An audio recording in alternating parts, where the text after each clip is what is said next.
du pain et non quoi. Et un serpent, etc. Mais et plus tard, il dit, combien de fois le Père ne donnera-t-il pas l'esprit à ceux qui le lui demandent? C'est pour dire que les hommes charnels, quand ils viennent à l'église, ils demandent du pain au Père. Le pain, c'est quoi? Seigneur, je veux un travail. Seigneur, je veux des clients. Seigneur, je veux ceci. Ils commencent par le pain. Parce qu'ils sont charnels. Il dit, mais le Père donne l'esprit à ceux qui lui demandent. Arrêtez de demander le pain. Demandez l'esprit. Parce que laissez-moi vous dire, quand le pain ne suffisait pas, là où ils avaient voyagé pour suivre Jésus, c'est l'esprit qui a multiplié les 2 pains et les 5 poissons. L'esprit sait comment on prépare du pain. L'esprit sait comment on prépare du pain. Voilà pourquoi dans le désert, il n'y avait pas de cuisinier, il n'y avait pas de cuisine, il n'y avait pas de ménagère. Mais l'esprit envoyait chaque matin un repas made in sky. C'est-à-dire on prépare au ciel, ça descend. Lorsque tu as le Saint-Esprit, travailler est un bonheur, mais mourir de faim est une impossibilité. Parce que même si tu ne travailles pas, il va créer sur os, tu mangeras la manne. Quelqu'un a dit amen bien.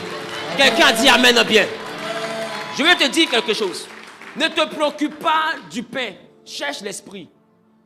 Parce qu'on n'est pas chrétien pour être des hommes, on est chrétien pour être des dieux. Ce qui fait notre divinité, c'est la présence de Dieu en nous. On est d'abord des dieux, nous ne sommes pas des hommes. La Bible dit, quoique nous mourrons comme des hommes. Voilà pourquoi elle a dit à ceux qui l'ont reçu le pouvoir de devenir enfants de Dieu. Comment enfant de serpent peut être souris? Donc enfant de Dieu, c'est qui? C'est Dieu. Mais tu es Dieu à moins que tu aies l'esprit de ton Père.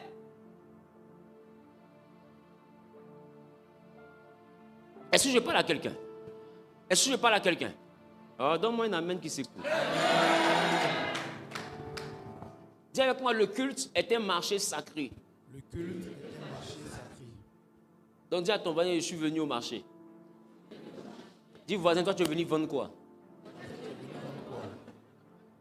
C'est pourquoi vous allez remarquer que Anne voulait un enfant et puis elle vendait un peu d'argent. Ça ne suffisait pas pour payer l'enfant. Et puis un jour, elle a donné l'argent et puis elle dit, je complète mon ventre. Anne a dealé. Elle a donné ses trompes. Elle dit désormais, je te mets mes trompes à disposition. Prends mes trompes, fais un garçon et il deviendra ton prophète. La Bible ne la demande plus à Dieu. Parce que Dieu ne veut pas seulement que vos billets de banque. Il veut des fois un morceau de votre corps. Il ne veut pas qu'un billet de banque. Pour que Anne soit exaucée, il a fallu qu'elle vende une partie de son corps. Toi, tu viens à l'église, tu ne vends que tes enveloppes, tu ne vends que des dîmes, tu ne vends que tes offrandes, mais tu ne vends pas ton bras, tu ne vends pas ton pied, tu ne vends pas tes entrailles, tu ne vends pas ton intelligence. Il faut vendre autre chose que l'argent. C'est ce commerce-là dont je parle.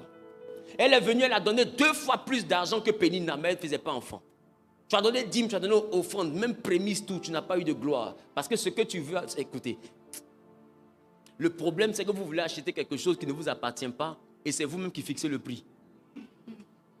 Tu as déjà vu ça où? En réalité, tu arrives à payer ma marchandise si ce que tu me proposes me plaît.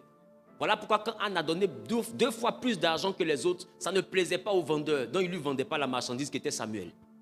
Et puis un jour, elle dit, je vais augmenter les enchères.